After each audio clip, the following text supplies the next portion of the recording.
असो, वारंवार निवेदन देऊनही निवेदनाची दखल न घेणाऱ्या जिल्हा कृषी अधिकाऱ्यांचा निषेध असो.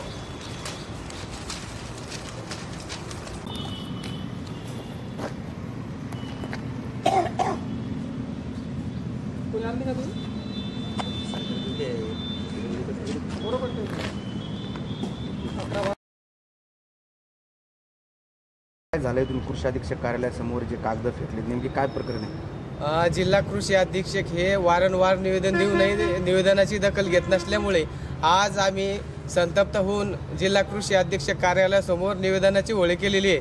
आम्ही रोजगार हमी योजनेअंतर्गत फळबाग लागवड केली होती आणि 1-2 मास्टर निघाले होते, पण कृषी सहाय्यक सुनील रोकडे यांच्या मनमानी कारभारामुळे शेतकऱ्यांना फळबाग लागवडीचे पैसेच मिळाले नाही. आणि तालुका मंडळ कृषी अधिकारी यांचा पंचनामा आहे, त्या पंचनामामध्ये त्यांनी नमूद केलं आहे की कृषी विभागाचे अधिकारी कर्मचारी यांच्या निष्काळजीपणामुळे शेतकऱ्यांना फळबाग लागवडीचे पैसे मिळाले नाही आहे. आणि उपविभागीय कृषी अधिकारी यांनी तालुका कृषी अधिकाऱ्यांना 4 वेळा पत्र पाठवले की शेतकऱ्यांना फळबाग लागवडीचे पैसे का मिळत नाही, तरीसुद्धा त्या तालुका कृषी अधिकाऱ्यांनी यांना अहवाल पाठवला नाही आहे.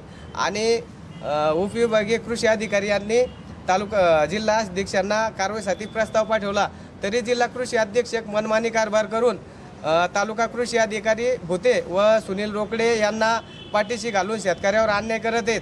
आणि विभागीय कृषी सहसंचालक तुकाराम मोठे साहेब यांनाही सुद्धा आम्ही निवेदन दिलं, त्यांनी सुद्धा दखल घेतली नाही. त्यामुळे आम्ही वैतागून आज रोजी निवेदनाची होळी या ठिकाणी केलेली आहे. आणि मीडियाच्या माध्यमातून मी एवढंच सांगतोय की माननीय मुख्यमंत्री, कृषी मंत्री आणि विभागीय आयुक्तांना की या हलगर्जीपणा करणाऱ्या कृषी अधिकाऱ्यावर तात्काळ कायदेशीर कारवाई करा आणि फळबाग लागवडीचे अनुदान त्वरित देण्याचे आदेश देण्यात यावे.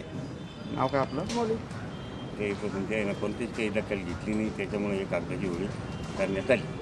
नेमकी काय झालेलं होतं? कशाची तुम्ही लागवड केलेली? कशाचे पैसे बाकी आहे? डाळिंबाची लागवड केली ती.